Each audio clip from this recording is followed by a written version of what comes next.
बिस्मिल्लाहिर्रहमानिर्रहीम।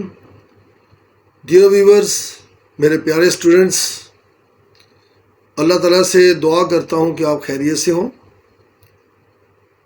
आज हम 1.6 एक्सरसाइज जो 9 मैथ की है उसका सेकंड पार्ट यानी क्रैमर रूल्स के ज़रिए साइमल्टेनियस इक्वेशन को हल करने जा रहे हैं। मैं अगर उर्दू में बच्चों के लिए बात करूं तो हम ये कहेंगे दी हुई मसावातों को हम क्रैमर रूल से एक्स और वाई का आंसर फाइंड करने जाएंगे और साथ हम आज इंशाल्लाह रिव्यू भी करेंगे। उसके भी चंद सवाल है जो बहुत इंपॉर्टेंट है। 1.6 मैं दोबारा बता दूं, लॉन्ग क्वेश्चन के लिए वेरी वेरी वेरी इंपॉर्टेंट। अगर हम कहते हैं कि 100 टाइम पेपर आता है इसी क्वेश्चन में, इसी चैप्टर में से आता है, तो इस एक्सरसाइज में से ही क्वेश्चन आने का चांस है। यानी 1.6 इज़ वेरी इंपॉर्टेंट एक्सरसाइज। और पिछले साल जो है वो पेपर में आया है, वो 1.5 में से क्वेश्चन भी आया था। आते हैं आज के लेक्चर की तरफ। क्वेश्चन नंबर 1 का है ये second part. 2x plus y is equal to 3, 6x plus 5y is equal to 1। हमें इसमें क्या करना है? हमने ए डिटर्मिनेंट फाइंड करना है। पहले हम मैट्रिक्स फाइंड करेंगे, फिर इसको डिटर्मिनेंट कन्वर्ट कर लेंगे। एक्स का कोएफिशिएंट 2, वाई का कोएफिशिएंट अददी सर 1, एक्स का अददी सर कोएफिशिएंट 6 और वाई वाला जो है वो 5। ये हमारा ए मैट्रिक्स आ गया। जैसे हमने पिछले रूल के अंदर पिछला जो फार्मूला अडॉप्ट किया था, मैट्रिक्स इन्वर्जन मेथड, मैट्रिक्स का माकूस तरीका से फाइंड करना, उसमें ए को फाइंड किया था। अब मैं इसके लिए थोड़ा सा जो अगली चीज़ें फाइंड करनी है वो हमने एक फाइंड करना है ए एक्स, जो कि हमें एक्स की वैल्यू के लिए फाइंड करना पड़ेगा, और एक फाइंड करेंगे हम ए वाई। इसके लिए मैं एक चीज़ आपको बताऊंगा, वो किसी बुक में शायद हो, मेरे ख्याल बुक किसी में भी नहीं होगी। मेरा अपना एक फार्मूला बना रखा है आसानी के लिए कि x के कोएफिशिएंट को 2 है, 6 है, 1 है, 5 है और अगले वाले हैं 3 है और 1 है। हमने x y को यहाँ से निकाल दिया है। x का कोएफिशिएंट 2, y का कोएफिशिएंट 1 और ये अकेला जो कांस्टेंट था 3 वो लिखा। अब इसको हम अगर देखें कि ये हमारा पूरी कॉलम नंबर 1 है, इसको 1 नंबर दे देते हैं, ये वाला नंबर 2 दे देते हैं, ये वाले को हम नंबर 3 कह देते हैं। ये सारा काम हमने रफ वर्क में करना है, सिर्फ अपनी समझ के लिए कि इन दो मैट्रिसेस को कैसे फाइंड करना है। मैं AX के लिए आपको कहूँगा, हमने 32 को, डिजिट 32 को याद रखना है। पेपर में लिखना नहीं है, समझाने के लिए कह रहा हूँ। अगर लिखना पढ़ना है, पढ़ भी जाए तो लेड पेंसिल से इसको लिख लीजिए, बाद में इसको रेज कर दीजिएगा। और ए वाले के लिए हम 13 का फिगर जो है वो एक नंबर जो है वो याद रखेंगे। अब ये क्या है? ये है 1 नंबर, ये है 2, ये है 3। हमने बोला 32 यानी 3 वाला कॉलम लिखेंगे, वो क्या है? वो है 3, 1। और 2 वाला कॉलम वो क्या है? 1 and 5, 1, 5। ऐसे ही 1 और 3, 1 से मुराद क्या है? ये वाला कॉलम 2, 6 फर्स्ट में आ गया। और उसके बाद जो 3 वाला है वो ये था 3 and 1। ये करने के बाद आप इनको रिमूव कर देंगे। तो यूँ हमने AX एंड AY हमने जो है वो मैट्रिसेस बना लिए हैं। अब इनकी मदद से हमने क्या करना है? X और Y की वैल्यू फाइंड करनी है। अब फार्मूला लिखता हूँ। X का फार्मूला क्या है? उसके लिए पहले हमें क्या करना पड़ेगा? A को इसका डिटर्मिनेंट फाइंड करना पड़ेगा। हम इन सब के डिटर्मिनेंट पहले फाइंड कर लेते हैं। ए डिटर्मिनेंट बनाते हैं पहले। ए डिटर्मिनेंट ये बनाना है, ये मैट्रिक्स बनाए थे हमने, इज इक्वल टू दो स्ट्रेट लाइनें, ये 2 है, ये 1 है, 6 है एंड 5 है। अब ए एक्स का डिटर्मिनेंट बनाते हैं, सॉल्व बाद में करेंगे। A x determinant is equal to determinant का साइन और जैसी वैल्यू तो वही 3 1 1 5। फिर ऐसे ही ए वाई का डिटर्मिनेंट बनाते हैं, वो मैट्रिक्स था, ये डिटर्मिनेंट है, इज इक्वल टू डिटर्मिनेंट का साइन 2 6 3 एंड 1। अब इनको फाइंड करते हैं। इसको फाइंड करने का तरीका हमने पहले बहुत दफ़ा किया हुआ है। डायगोनल्स को मल्टीप्लाई करेंगे 2 into 5, 2 into 5 minus 6 into 1। Solve करते हैं। 5 2 ज़ा 10, माइनस 6 1 ज़ा 6, 10 माइनस 6 किया तो 4 आ गया। यूँ ए डिटर्मिनेंट हमारे फाइंड कर लिया, वो A4 आया। अब आते हैं ए एक्स की तरफ। ए एक्स के फाइंड करना चाहें तो हम क्या करेंगे, डायगोनल्स को 3 इंटू 5 माइनस 1 इंटू 1, 5 3 ज़ा 15 माइनस 1 1 ज़ा 1, 50 में से 1 माइनस किया तो 14 आया। ये ए एक्स जो डिटर्मिनेंट है वो हमारे पास आ चुका है। अब ए वाई की बारी आ गई। ए वाई को सॉल्व करते हैं। 2 इंटू 1 माइनस 6 इंटू 3, नेक्स्ट 2 1 ज़ा 2 माइनस 6 3 ज़ा 18। इसको मैथमेटिकल सॉल्व करें तो माइनस 18 में से 2 रिमूव निकल जाएगा, बाकी वैल्यू हमारे पास क्या बनेगी, माइनस 16 आ जाएगा। यानी 2 माइनस 18 को सॉल्व करें तो माइनस का 16 बाकी बचता है। अब आते हैं x और y की वैल्यू कैसे फाइंड करनी है। x का जो फार्मूला है x का वो है A x determinant over A determinant. ऐसे ही जो y की है, y है A y determinant over A determinant. अब वैल्यू हमारे पास आ चुकी है सबकी। ए डिटर्मिनेंट की वैल्यू हमारे पास 4 आई थी, ए एक्स की 14 आई थी और ए वाई की जो हमारे पास था ए वाई, ये लिखना था हमने, ए वाई डिटर्मिनेंट वाई है माइनस 16। अब इनकी वैल्यू ए एक्स 14 है ओवर 4, 2 से डिवाइड होता है, यहाँ नहीं करें, इसको नेक्स्ट टाइम में कीजिए 14 ओवर 4 और फिर इसका हम आंसर लिखेंगे 2 7 ज़ार 2 2 ज़ार, तो हमारे पास इसका आंसर आ गया 7/2। ये x का आंसर आ गया। अब y की तरफ आते हैं। y की वैल्यू प्रेस करते हैं ए वाई डिटर्मिनेंट की, वो है माइनस का 16 ओवर 4। डिवाइड कर देगा इसको 4, लेकिन नेक्स्ट स्टेप में करेंगे। इसी स्टेप में कट ना कीजिएगा, अगले स्टेप में कीजिए तो क्या होगा, 4 1 ज़ा 4, 4 4 ज़ा 16 माइनस 4/1 मीन्स यही होता है। ये y का आंसर आ गया और ये वाला x का आंसर आ गया।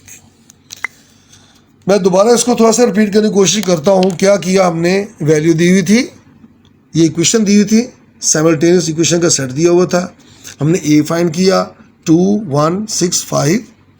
ax के लिए हमने क्या किया था, 32 का फिगर हमने लिखा था, 3 2 यहाँ पे लिखा था, इसको 1 2 3 कॉलम्स को जो यहाँ से बनाए थे, ये 1 था, ये 2 था, ये 3 था, ये बना लिए थे। अब 3 पहले आया और 2 बाद में आया। ax के लिए हमने 32 का फिगर याद रखना है और ay के लिए हम क्या करेंगे, वो 13 का 1 3, ये 1 पहले आ गया और ये 3 आ गया। ये अभी बनाए हैं हमने, मैट्रिसेस बनाए हैं। फिर इनको नीचे लिखेंगे दोबारा इनको डिटर्मिनेंट की फॉर्म में, क्योंकि मैट्रिक्स को तो हम हल नहीं कर सकते, ये तो यही आंसर होता है। डिटर्मिनेंट जब बना लेंगे तो फिर इसको सॉल्व किया जा सकता है। ये डायगोनल मल्टीप्लाई होंगे माइनस ये डायगोनल मल्टीप्लाई होंगे, ये आंसर।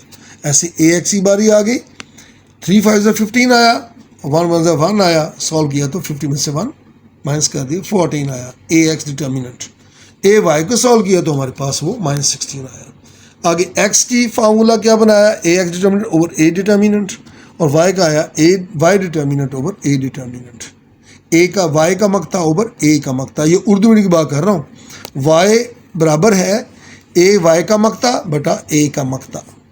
वैल्यू पुट करेंगे तो आंसर आ जाएगा। उम्मीद करता हूँ मेरे स्टूडेंट्स को क्रैमर रूल अच्छी तरह से समझ आ गया होगा। मुश्किल क्या है, 3 2 और 1 3, ए एक्स के लिए 3 2 और ए वाई के लिए 1 3 को फिगर को याद करना है। बाकी मेरे बच्चों को सारा इंशाल्लाह इजी हो जाएगा। याद रखिएगा, अगर पेपर में इस एक्सरसाइज का क्वेश्चन आया, साइमल्टेनियस इक्वेशन का जो सवाल दे दे, वो क्वेश्चन हमें दे देगा, तो हम क्या करेंगे, देखना है कि क्वेश्चन के अंदर क्रैमर रूल से कहा है तो इसी से करना पड़ेगा। अगर इसको मैट्रिक्स इन्वर्जन मेथड से कहेगा तो वैसे करना पड़ेगा, और अगर सिंपल लिख देगा कि इसको सॉल्व करें तो फिर आपकी मर्ज़ी पे डिपेंड करेगा। आप चाहे तो मैट्रिक्स इन्वर्जन मेथड से कर लें, चाहे आप क्रैमर रूल से कर लें। लेकिन जब अगर उसने कह दिया कि क्रैमर रूल, तो फिर क्रैमर रूल से करना पड़ेगा। दूसरे तरीके से करेंगे तो वो क्वेश्चन हमारा कट हो जाएगा, हमें कोई नंबर नहीं मिलेगा। उम्मीद करता हूँ मेरे बच्चों को तमाम बातें क्लियर हो चुकी होंगी। अब आते हैं हम रिव्यू एक्सरसाइज नंबर 1 की तरफ। उसके क्वेश्चन जो 1 और 2 हैं वो तो ऑब्जेक्टिव टाइप हैं, वो आपको जो MCQs के अंदर आ सकते हैं। याद रखिएगा, आपके जो पिछले 5 ईयर्स के जो बोर्ड पेपर्स हैं, या आजकल बड़ी कंपनीज ने बना लिए हुए हैं, किसी भी कंपनी का मॉडल पेपर लेके उसके MCQ देखेंगे तो सारे उसके अंदर आपको इंशाल्लाह ज़रूर मिल जाएंगे। और जो इसके कह लीजिए शॉर्ट क्वेश्चंस हैं वो आपको फिर मिल जाएंगे। बहरहाल हम आते हैं रिव्यू एक्सरसाइज नंबर 1 की तरफ। इसका है क्वेश्चन नंबर 3। गिवन है a + 3 = हमारे पास है वो है a + 3 और फर्स्ट रो के अंदर 4 है, सेकंड रो के अंदर 6 है और b - 1 है। ये फर्स्ट मैट्रिक्स दिया हुआ है, = -3 और 4 है, और इसके साथ जो इसकी वैल्यू दी हुई है वो है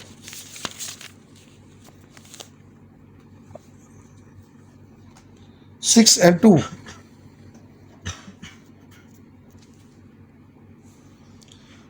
और कहा गया है a फाइंड करें और b की वैल्यू फाइंड करें। क्लियरली क्वेश्चन को देखिए, ये 4 और ये 4 इक्वल है, ये 6 और ये 6 इक्वल है, तो लाजमी बात है जो रिमेनिंग है, जब उन्होंने कहा था 2 मैट्रिसेस आर इक्वल, तो क्या कहा था, उनका ऑर्डर सेम होना चाहिए। ऑर्डर सेम है, हर करस्पॉन्डिंग एलिमेंट, हर मुतलका जो एलिमेंट है दूसरे वाले के करस्पॉन्डिंग के इक्वल होना चाहिए।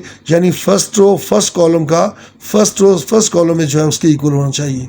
तो हमारे पास से देखें तो कंपेयरिंग करें, बाई कंपेयरिंग मवाजा करने से, या डायरेक्ट लिख दें आप a + 3 किसके इक्वल आएगा, -3 के इक्वल। ऐसे ही दूसरी तरफ देखें, ये बराबर को छोड़ दी इक्वल को, b - 1 = इस 2 के बराबर आएगा। अब सिंपल इक्वेशन बन चुकी हैं, मैथमेटिकल फॉर्म यूज़ करेंगे, इसको लेके जाएंगे इधर, a को आंसर फाइंड करना है, a यहीं रहेगा, ये -3 वहीं है। इसको जब अपनी जगह रिप्लेस करके लेफ्ट से राइट जाएगा तो साइन चेंज हो जाएगा। a = -3 and -3 -6। याद रखना है सेम वैल्यूज़ हैं, हमेशा वही रहेगी, और हो प्लस जाएंगी। अक्सर औकात स्टूडेंट क्या करते हैं, माइनस में प्लस, तो आंसर को यहाँ जाके आप ये जो माइनस है इसको प्लस डाल देते हैं। बिल्कुल नहीं, मल्टीप्लाई के और रूल हैं, प्लस और माइनस के और रूल हैं। सेम अगर साइन है तो साइन वही आएगा, लेकिन वैल्यूज़ आपस में इकट्ठी हो जाएंगी। मैं इसको सादा कहूँ जी, इकट्ठी हो जाएंगी, कंबाइन कर देंगे, यानी इनको प्लस कर लेंगे। और जब डिफरेंट साइन आएंगे तो फिर ऑलवेज डिफरेंट है तो माइनस होगा, और ऑलवेज साइन जो लगेगा वो बड़े वाले का, जो दोनों में वैल्यू होगी। अब यहाँ पे आते हैं, b इज इक्वल टू 2 + 1, तो b is equal to 3। a आ गया हमारे पास -6, b आ गया हमारे पास 3। क्वेश्चन नंबर 5 है, 4 को मैं बाद में करूँगा, थोड़ा दूसरे 4 पार्ट्स दिए हुए थे, उसको बाद में करते हैं। 5 पे पहले आते हैं। फाइंड x, यहाँ पे x है, ये भी एक मैट्रिक्स दिया हुआ है, ये भी एक मैट्रिक्स दिया हुआ है। x तो रहा यहीं जहाँ पे था, ये रहा वहीं वैसा ही है। 4 -2 -1 एंड -2।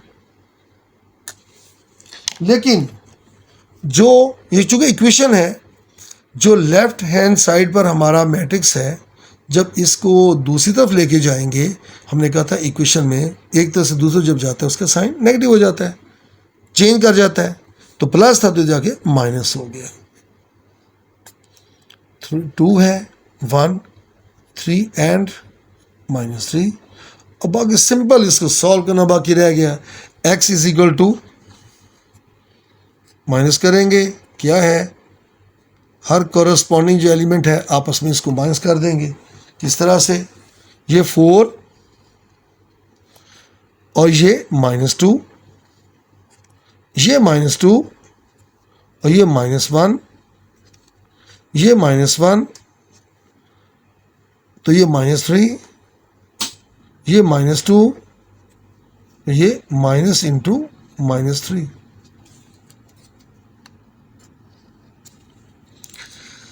अब इसको सॉल्व करते हैं, क्या होगा, 4 - 2 किया तो 2 आएगा, -1 -2 अभी मैंने समझाया था, क्या हो जाएगा, -3 आ जाएगा। ये -1 और ये -3 -4 हो जाएगा। इसको भी करना पड़ना है, -2 और ये इसको +3 कर देगा। अब इसका आंसर क्या आएगा, is equal to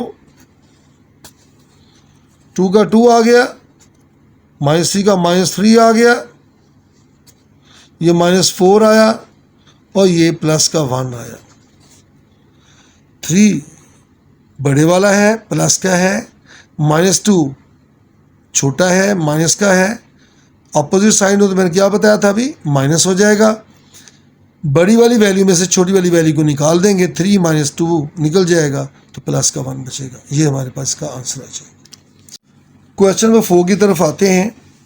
A given है, एक मैट्रिक्स है, फर्स्ट रो 2 और 3 है, रो मीन कतार, दूसरी कतार 1 और 0 है, सेकंड रो थी। बी मैट्रिक्स है, बी कॉलम है, फर्स्ट रो है 5 - 4, सेकंड रो है -2 -1। अब गिवन है क्वेश्चन नंबर, इसका मैं पार्ट नंबर 2 कर रहा हूँ। इक्वल साइन डाला, -3 है, ए की वैल्यू यहाँ पे रिप्लेस कर देंगे, +2 है, बी की वैल्यू यहाँ रिप्लेस कर देंगे। वैल्यू क्या क्या थी, ए की वैल्यू है 2, 1 फर्स्ट कॉलम था, 3 0 सेकंड कॉलम है, बी का फर्स्ट कॉलम 5 -2 है और -4 और -1 इसका सेकंड कॉलम है। अब नेक्स्ट क्या करना है, जो नंबर्स हैं वो अंदर मल्टीप्लाई हो जाएंगे मैट्रिसेस के अंदर। ये -3 इस 2 से मल्टीप्लाई लिखते हैं, -3 × 2, -3 into 3,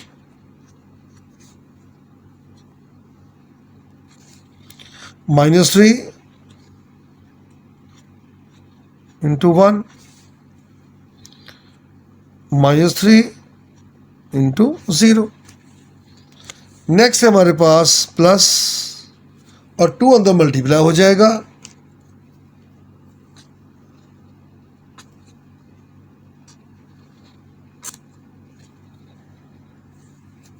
to multiply by 5, 2 multiply by -4, 2 multiply by -2, 2 multiply by -1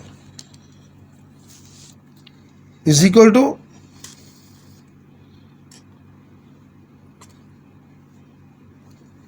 3 to the 6 लेकिन माइनस का 6, 3 to the 9 लेकिन माइनस का 9, 3 was the 3 लेकिन माइनस का 3, और ये 0 का 0। मैं जो मल्टीप्लाई करता हूँ 3 to the 6 बाद में कहता हूँ माइनस का साइन, इसलिए कि ये गलती नहीं करनी। प्लस 2 5 are 10, -8, 4 कौन सा माइनस का, 2 कौन सा माइनस का। अब इनको करते हैं सॉल्व। प्लस है फर्स्ट रो फर्स्ट कॉलम इस वाले में -6 प्लस 10 -9 प्लस -8, डबल साइन तो ब्रैकेट डाल दी, -3 प्लस -4 डबल है साइन ब्रैकेट डाल दी, 0 प्लस -2 और मैट्रिक्स को कर दिया बंद। ध्यान से ये सारी जो ब्रैकेट है पूरे इसके अंदर इसके आए एंट्री सारी। सॉल्व करते हैं, क्या होगा भला, प्लस का 10 माइनस का 6 प्लस का 4, याद रखना है ये गलती नहीं करनी।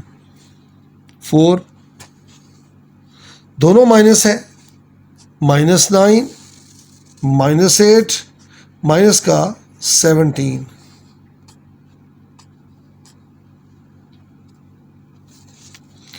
-3 -4 माइनस का 7 और ये -2 का -2। ये हमारे पास आंसर आ चुका है। उम्मीद करता हूँ मेरे बच्चों को ये तमाम क्वेश्चन समझ लगे होंगे। जो क्वेश्चंस आपको ना आए वो आपका मैं कमेंट में इंतज़ार करूँगा। इस लेक्चर को अच्छा लगा हो तो लाइक कीजिएगा, दोस्तों को बताइएगा, सब्सक्राइब करें और एक दूसरे को बताइए, अपनी मुश्किलात को सॉल्व कीजिए। दुआ में याद रखिएगा। अस्सलामु अलैकुम।